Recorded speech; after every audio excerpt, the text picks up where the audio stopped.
It was the clearest, sweetest song his friends had ever heard. Like a thread of sunshine, it looped around their hearts and knit them together. And they knew they were not alone. Every creature belonged to the whole. And you see this beautiful string wrapping around the owl, the sandhill cranes, the different birds, the moose, the fox, the bunnies, the otter, the beaver, the raccoon.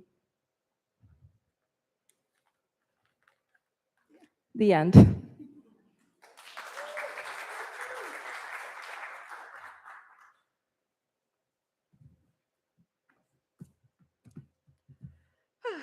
Now is the time of our service where we have like a time of like meditation or prayer. And as we get into that time, I just want to say thank you to CCUU for having us in this space, for the lovely like coffee hour and the very sweet cake. We really, really appreciate it, and it means a lot.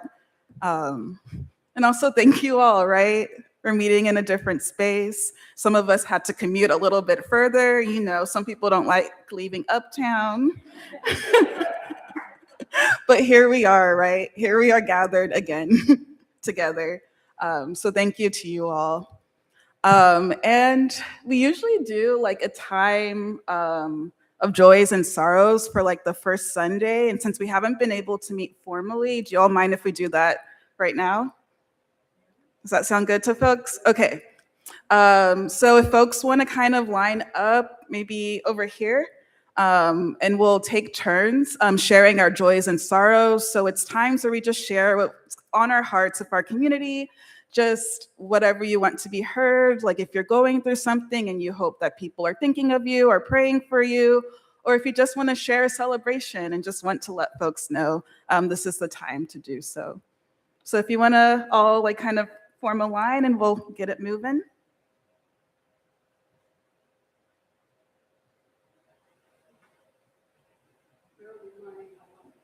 You can start.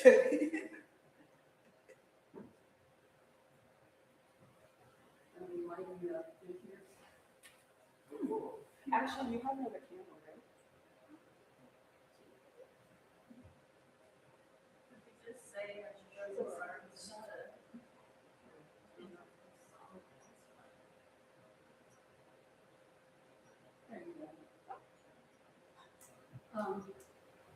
I'm lighting this candle for three. I'm lighting this candle for three people who are dear to us. Well, two who are dear to me, but Mary Gaiman, who was a member of First Church for a long time and who's now a member of Community Church, is having some serious health problems. So I ask you all to keep her in your thoughts and prayers. And also two very dear German women who live in Pensacola.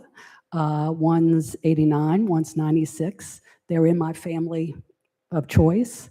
They're both having serious health problems as well. Hannah Laura Musial and Hedwig Anderson. So I ask you to keep them in your prayers. They're both you.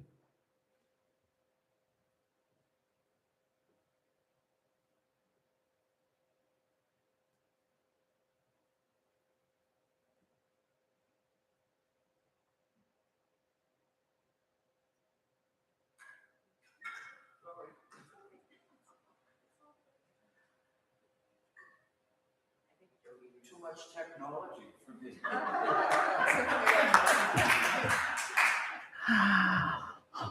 Good morning, I'm Henry, and the joy that I would like to share is that yesterday our son Julian texted us and said, I'd like to visit you tomorrow and I'll go to church with you. And he was dedicated in this church as a 2-month-old infant and grew up regularly attending, including through the last send-off. I can't remember what the name of the ritual is when you're a senior in high school and you're graduating. And so he's a Unitarian right through and through, and a Unitarian Universalist. And so I'm really delighted that he's here today. And he had a birthday a couple of days ago, and my wife and I were out of town, and so I was planning on having a celebration of his delayed birthday celebration today. So I'm really pleased how it turned out. Thank you.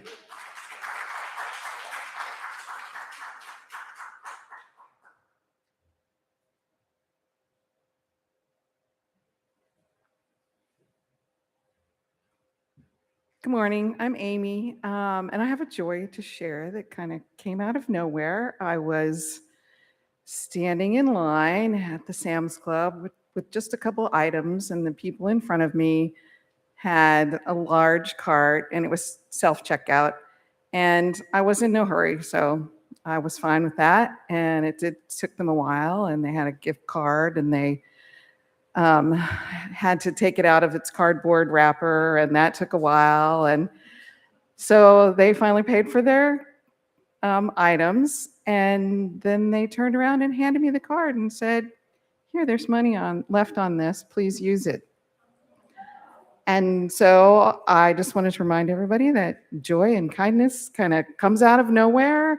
And I did not spend all that was on the card and gave it to the person behind me.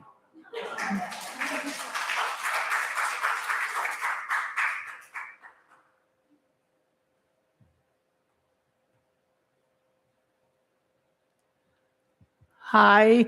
You all probably already know that I'm Shafia. I'm just having a lot of trouble with my hand and not feeling the best today. So I just ask for whatever you do to promote people having good health. I could use it. So thank you.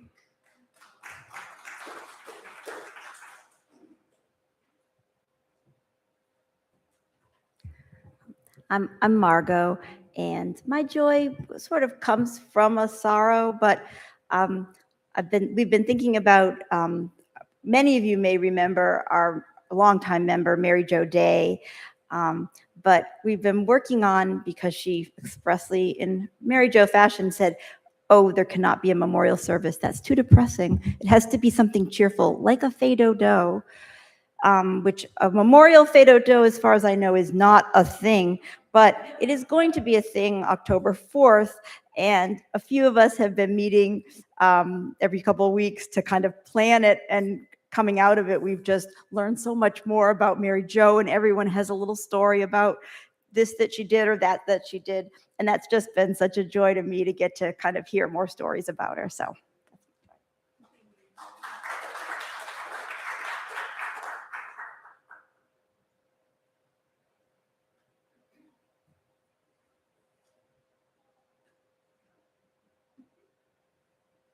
All right. Anyone else? Ooh, I do have a joy. My little baby nephew turned 1 last Saturday, so I went to Maryland to go see him. Happy to report that I am the favorite. Mostly because my sister and I look very similar. But I was able to see like my grandma, who has dementia now and is 92. And like most of my mom's siblings and all my cousins, because my mom has 8 siblings. So I was able to see just about all of them. Just really grateful for seeing them as well.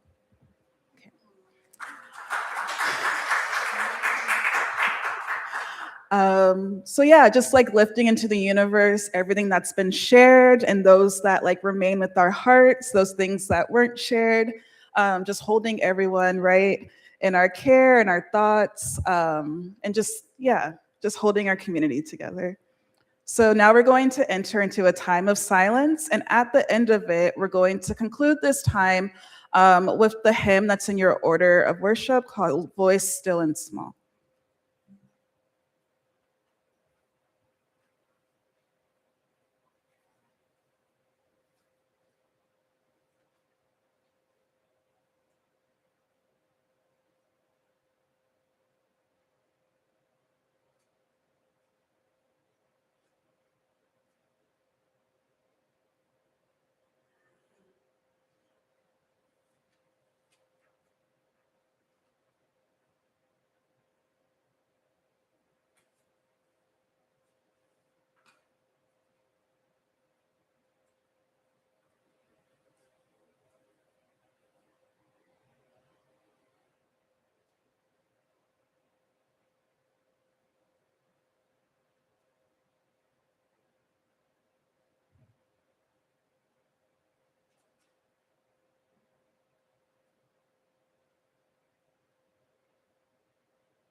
So please join me as we read our responsive reading, Lift Every Voice and Sing, found in your order of service.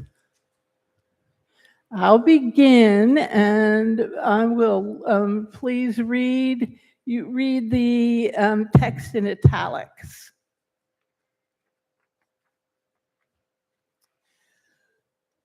Lift every voice and sing, till earth and heaven ring.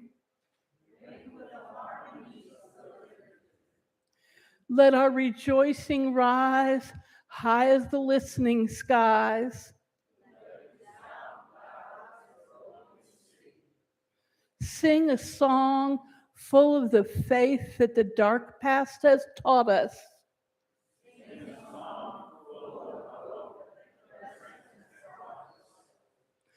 Facing the rising sun of our new day begun.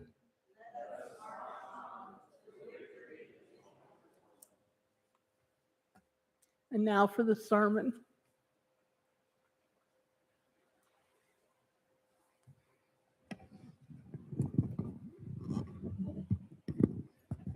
Okay. So, when we open our UU hymnal, singing the living tradition, this little neat gray one right here, and also the supplement to our hymnal, this lovely singing the journey that we use a lot of, we see different songs from different peoples, centuries, and struggles, and they appear side by side. And these songs do not arrive without their own histories, their specificities, and articulations of justice, of the sacred, of being human, and clinging to one's humanity in a world that tries to push otherwise.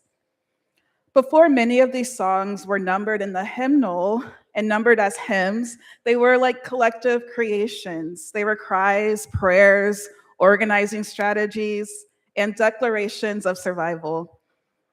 The words we have just read responsively come from the song Lift Every Voice and Sing. It was written by James Weldon Johnson and set to music by his brother, J. Rosamond Johnson, back in 1899. And this song and others discussed today can be found in our Singing the Living Tradition Great Hymnal. This one in particular is located number 149. So, as many of you know, I grew up in the Church of God in Christ, a Black Pentecostal tradition. It's a very interesting one, very particular one. And there's some things I've taken from it, right, that I really appreciate it. One being the fact that there was like a cadence to our church calendar that was not always like formally named or written down. We just knew it through like performance, through the songs we sang, the traditions we observed, and the people called upon to lead at particular times of the year. Lift Every Voice and Sing was foundational to February and our annual Black History Month service, or series of services, which culminated in an intergenerational celebration. And this practice was not unique to my congregation. Across many Black Christian traditions, songs have been carried through stories of our ancestral struggles for freedom and liberation from one generation to the next and to the next and to the next. One thing I remember in particular is like the elders of the church, who were called the Trailblazers, would sing spirituals. They were really cute. Usually led by this mother named Mother Beeman. And they would sing spirituals loudly and daringly, their voices full of wisdom and perseverance. I can still like hear it sometimes, and I really like think back to that. And then also the youth would sing those same spirituals, often accompanied by a more like modern twist, whether intentionally or unintentionally, and interpret it through our own experiences. So one memory I want to bring up is we were made to sing this song. It was called Ride On King Jesus. And it goes, ride on King Jesus, no man can hinder me. Ride on King Jesus, no man can hinder me. So somehow as youth, we heard it as ride on King Jesus, like ride on, like in the 70s sort of way. So that's what we actually sang with our fist in the air, singing right on. And in our like young minds, we connected like the historical Jesus and his movement with the theology of liberation that spoke to our own struggles as Black youth. That right on King Jesus sounded like an affirmation of a leader in the movement for freedom and justice of Black people. And no man can hinder me became a declaration that no one would prevent us from becoming free. And right, we had misheard the words, but perhaps we had not like entirely misunderstood the song. We had received an old spiritual within a particular tradition and context that we dared to sing our own lives into it. And now back to the lift every voice and sing, right?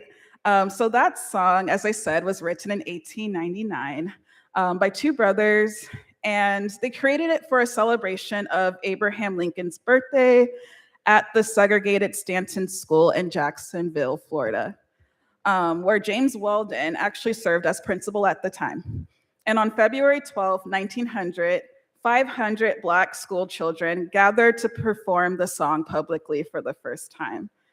And you can just like picture, right? Like 500 children is a lot. And they're singing together this really, really like beautiful song in the effort for freedom and for justice of Black people. And though that first performance ended, the song's life was really the only beginning. I too learned this song as a kid, and my mom had it like the lyrics on a door, and we had this little nook that she called like the learning center, and the lyrics were on it with the music, and it's something that a song I've known since I was little, right? So that song from 1900 has reached me. And right, as I said, though that first performance ended, the song's life was only the beginning, as like children and teachers moved on to other schools, communities, and cities. They taught it to their peers and then also to the new generations. Within 20 years, the song has traveled throughout the South and became widely known as the Negro National Hymn, a name popularized by the NAACP. And then nearly 40 years later, a good friend of the brothers, who's also from Florida, and Black artist and sculptor Augusta Savage, gave the song another form of art. She made a sculpture, commissioned to create one representing Black contributions to music for the 1939 New York World's Fair. She created a 16-foot plaster sculpture that she called Lift Every Voice and Sing. It's also known as the harp, and it's on the front of your order of worship. I think it's pretty neat. I encourage you all to look up more about the history of it.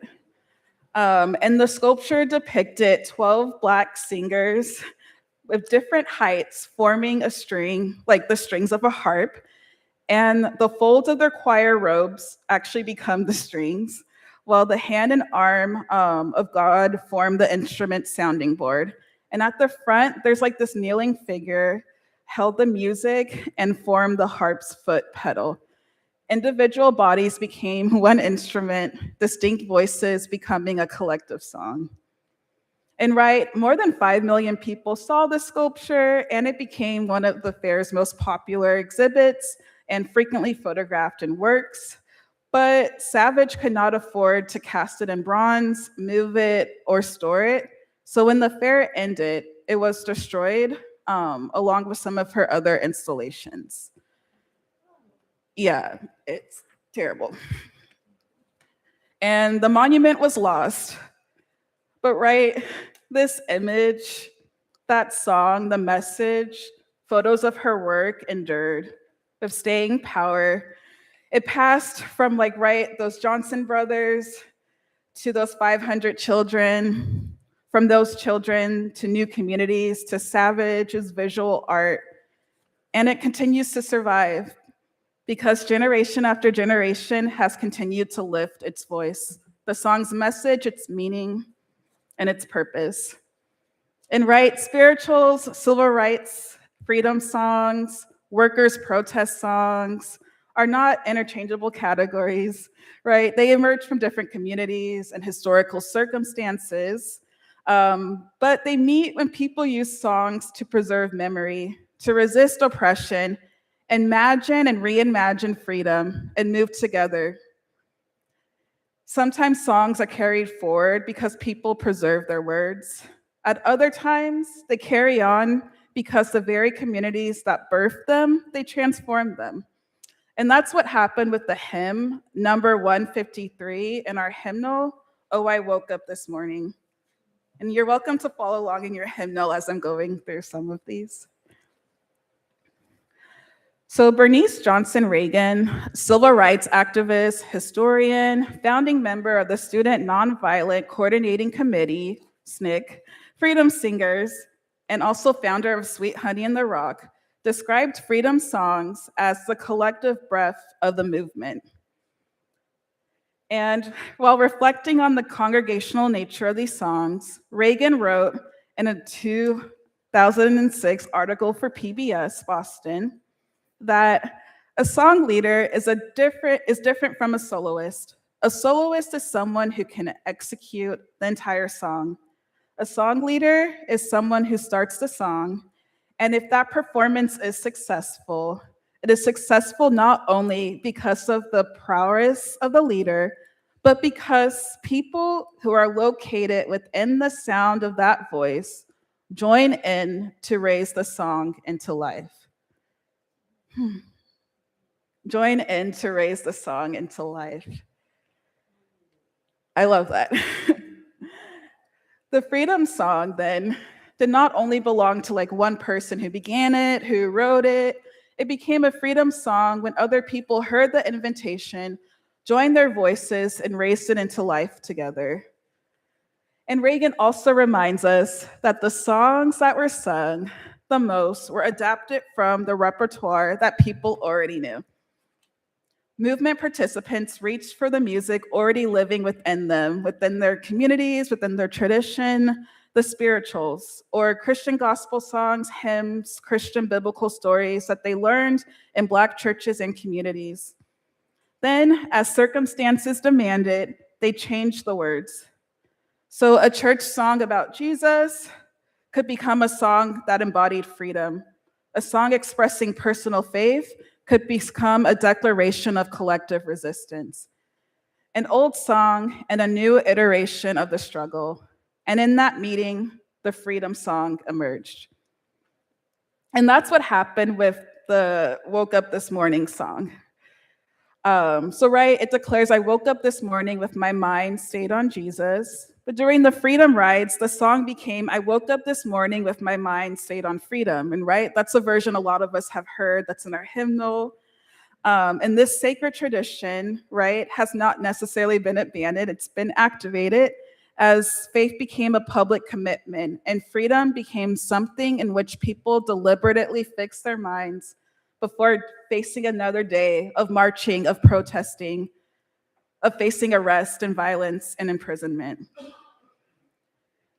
And Reagan did not merely study this living tradition, she received it, transformed it, sang it, and passed it over herself.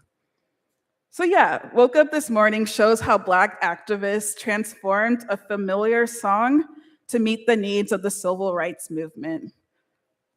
And 2 workers' protest songs emerged from different communities and circumstances.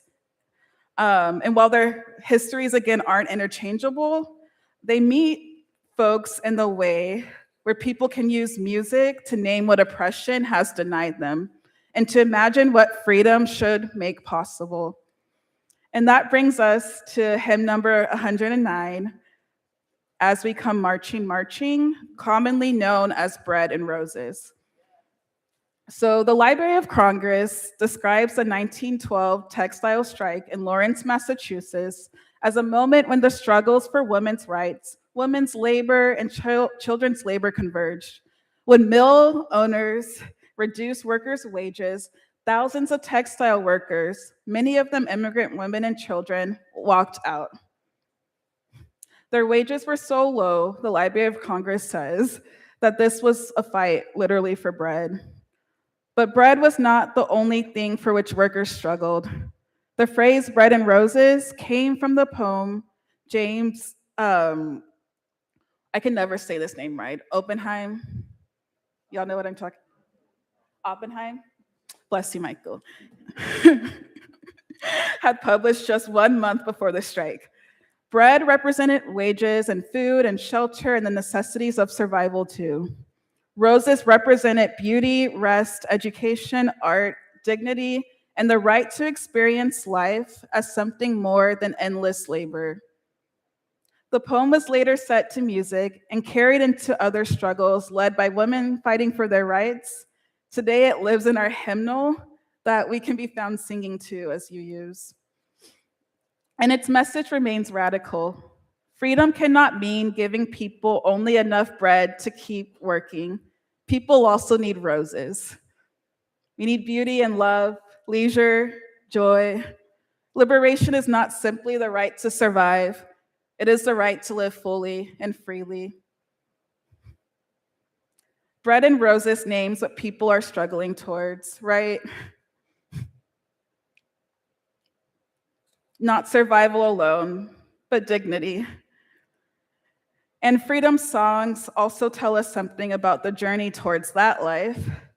The way is not always clear or calm or safe. And sometimes freedom requires entering the very places of uncertainty and turmoil that we might rather avoid. And that journey through troubled waters brings us through to the hymn number 210, called Wade in the Water. It's an African-American spiritual that I know a lot of us have probably heard. And its refrain declares, wade in the water, children. Wade in the water, God's gonna trouble the water. And this spiritual, again, draws upon like the 5th chapter of the Christian Bible, the book of John, which tells of a man waiting beside a pool believed to possess healing power when its waters were troubled. And the great Black theologian Howard Thurman asks what the enslaved Black people who created and carried the spiritual heard in that story. He writes, they took the imagery of this simple New Testament story and applied it to their own situation. For them, the troubled waters meant the ups and downs of life. Within the context of the troubled waters of life, there are healing waters because God is in the midst of turmoil. So for Thurman, the song does not promise that waters will remain calm. It offers the assurance that healing and divine presence may be found within the turmoil itself. As he concludes that this is the message of the spiritual, do not shrink from moving confidently and out into choppy seas. Wade in the water because God is troubling the water. And I think back to the Wade Inns during the Civil Rights Movement. In Biloxi, there's a historical marker. Has anyone been to it? And it tells a history about, it's the marker is where a lot of the wade-in protests in Biloxi, Mississippi occurred from 1959 to 1963, as people would do wade-ins, like literally staying in the water. The protest was in the water to protest segregated beaches. And in Tybee Island, Georgia, from 1960 to 1963, young Black civil rights activists from Savannah walked onto Tybee Island. It was then called Savannah Beach, and they actually sang this song, Wade in the Water, as they waded into the ocean to challenge these Jim Crow laws. And even still today, you can hear them singing, wade in the water, wade in the water, wade in the water, God's going to trouble the water. And as Universalists, Unitarian Universalists, we may not always use the same language for what troubles the water, right? And that's the beauty of our tradition. Some may too call it God. Some may call it conscience or justice or love or human courage, or the power that simply arises when people move together and treat each other with respect. But our living tradition also asks us to remain open to that stirring, whatever stirs inside of us that makes us decide to act for justice. It makes us decide whether we too will enter the water of liberation, of fighting for liberation when justice calls. And we honor the songs that people have carried towards freedom, not only by continuing to sing them, but also by refusing to forget what made them necessary in the first place, and by daring to sing our own songs. And if we allow these songs to speak from within their own times, and if we listen for the voices of those who carry them forward, what might they teach us about striving, about working towards justice, about the sacred art of resistance carried through oral tradition, and what might they require of us now? And perhaps our response will not begin as a song. Perhaps it will sound like organizing, protest, care, showing up, or refusal. But whatever form it takes, it begins with the willingness to listen, to receive the memories carried to us, and to let them move us towards the unfinished work of freedom. And across generations, I hear the ancestors singing, wade in the water, through wetlands and marshes. Wade in the water, children, wade in the water. God's gonna trouble the water. Wade in the water. Wade in the water, children, wade in the water. God's gonna trouble the water.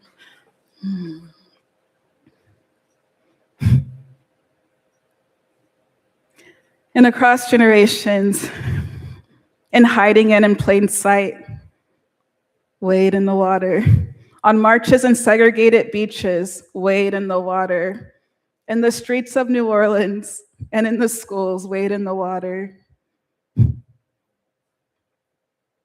Wade in the water. And while these places change, dangers change, words are transformed to meet circumstances that are new. The call endures. Enter the troubled waters, move towards freedom. The waters are still troubled. The work of justice is unfinished. And the voices carried to us across generations are still calling. Wade in the water. Wade in the water, children, wade in the water. God's gonna trouble the water. Amen.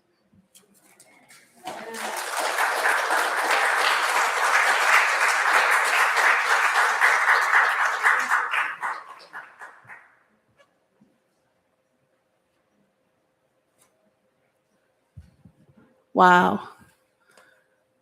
Thank you, Melissa, very much.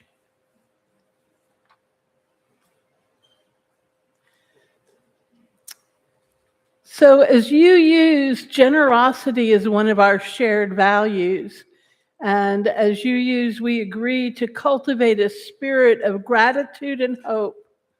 We understand that generosity is a spiritual practice that connects us to one another in relationships of interdependence and mutuality. All are welcomed here, whatever your financial circumstances. We now invite you to practice the act of giving by placing an offering in the collection plate and by using the information in your order of service to give electronically, or by joining us in serving this community in a myriad of any other ways that we'll discuss in the next few moments.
I do want to stop and point out to everyone that we are grateful this morning to have Jane Jensen, who was our music leader for many years. And Dwayne moved over to let her take the piano today. And we're grateful that he gets to sit and listen. And we are grateful to you, Jane, for gracing us with your presence.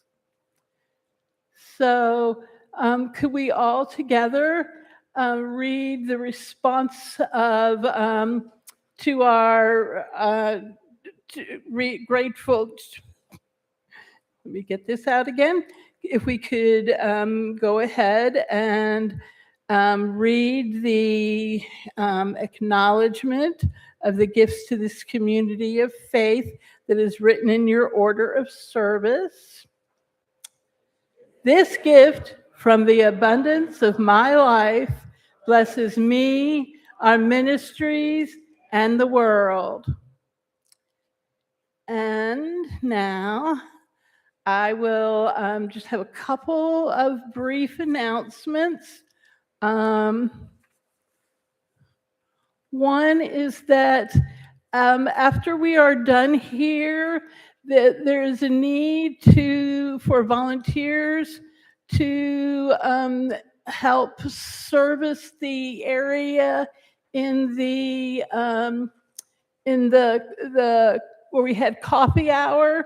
We need people to help stack chairs and break down tables in the fellowship hall. If you could please come and help for a few minutes, that would be wonderful. And you want to stand up and speak?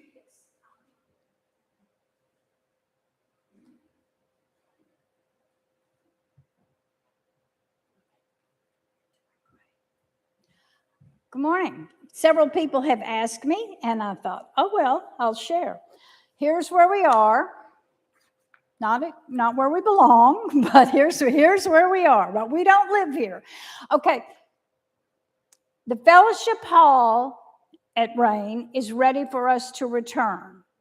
The chapel is due, well, it was due last Friday, and the Friday before that, and the Friday before that, but it's due to be, the target date to be finished is this Friday. I've been over there this week, and I'm not real sure, but the fellowship hall is ready for us to return there. One problem we have is that because they switched back from the generator to Entergy, and that causes all kinds of electrical problems. Anyway, at this moment, the elevator is not working. The elevator is getting power, but it's not going anywhere. The elevator repair person is due to come out tomorrow morning. They are going to call me as soon as it's fixed so that I can call Janice, because Janice, our bookkeeper, has not been in the office for 2 weeks or more because the elevator is out. The other thing about the elevator is the elevator takes us to the only currently accessible bathroom in that whole place. So we can't be there if we don't have an accessible bathroom. The new accessible bathroom, again, is due to be finished Friday. The elevator is due to be repaired tomorrow. We will see. There's a construction meeting early on Tuesday morning, 9 o'clock. That was just for you. I'll be there and I'll be asking questions and saying, we can't come back without an accessible bathroom. So it's either got to be this one or this one. And the answer has to be, okay, we'll fix it because we want to come back. So so in response, I'm just going to say, do your prayers or interpretive dances or woo, whatever you do for the elevator repair in the morning and for the chapel and the other bathrooms so that we can be back in the chapel. And I will, as soon as I know, I will send a breeze announcement to everybody and watch your digest.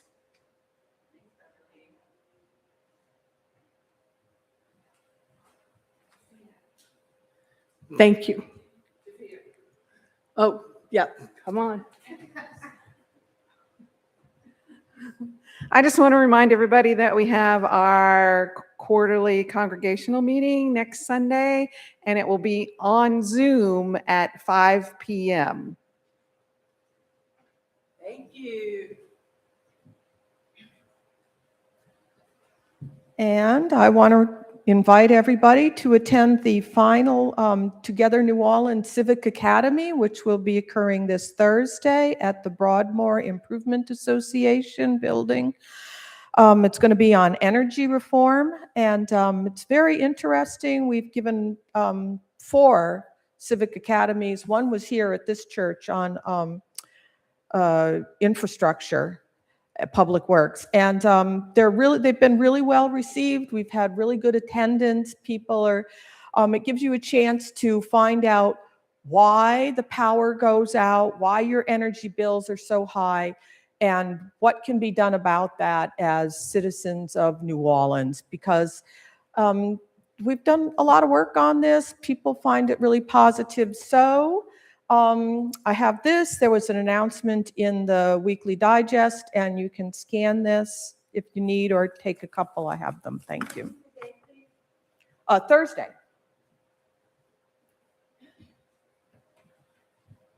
Thursday at 6 at the Broadmoor Improvement Association, 3900 General Taylor.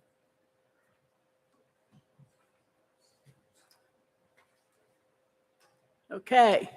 Any more takers? Okay. So now, I would ask that we all please stand as you're willing and able, and let us speak the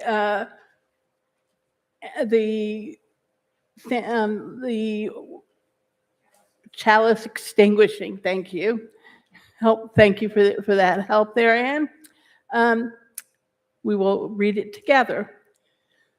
We extinguish this flame, but not the light of truth, the warmth of community, or the fire of commitment. These we carry in our hearts until we are together again. And then our closing hymn is number 1051 in the Teal hymnal, and that is We Are. It's one of my favorites.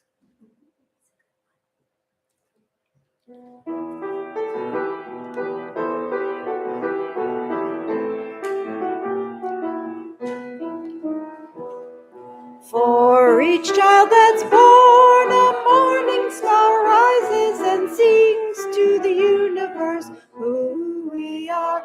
For each child that's born, a morning star rises and sings to the universe who we are. We are our grandmother's prayers, and we are our grandfather's dreamings. We are the breath of our ancestors. We are the Spirit of God. We are mothers of courage, fathers of time. We are daughters of dusk and the sons of great visions. We're sisters of mercy and brothers of love. We are lovers of life and the builders of nations. We're seekers of truth and keepers of faith. We are makers of peace and the wisdom of ages. We are grandmother's prayers, and we are our grandfather's dreamings. We are the breath of our ancestors. We are the Spirit of God, mothers of courage and fathers of time. We are daughters of dusk and the sons of great visions. We're keepers of mercy and livers of truth. We are lovers of life and the builders of nations. We're seekers of truth and keepers of faith. We are makers of peace and the wisdom of ages. We are our grandmother's prayers. We are our grandfather's dreamings. We are the breath of our ancestors. We are the Spirit of God. For each child that's born, a morning star rises and sings to the universe who we are. For each child that's born, a morning star rises and sings to the universe who we are. For each child that's born, a morning star rises, sings to the universe who we are. For each child that's born, a morning star rises, sings to the universe who we are.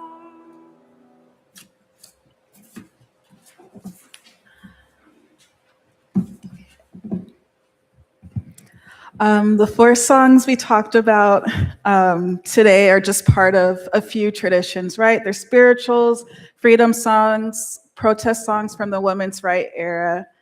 But there's other traditions, right, that are in our hymnal other traditions that each of us embody, other traditions of fighting for justice and freedom from different religions, no religion, different localities, different ways of being in this world. And we come together every Sunday because we believe in those shared values of justice and equity and interdependence. And we come together because we care that this world be a better place. Go in peace.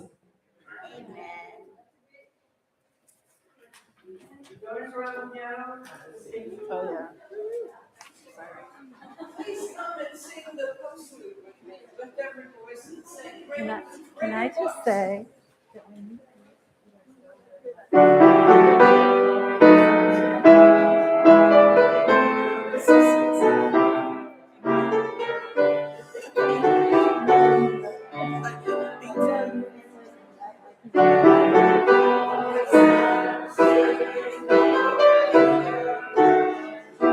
And I wrote it.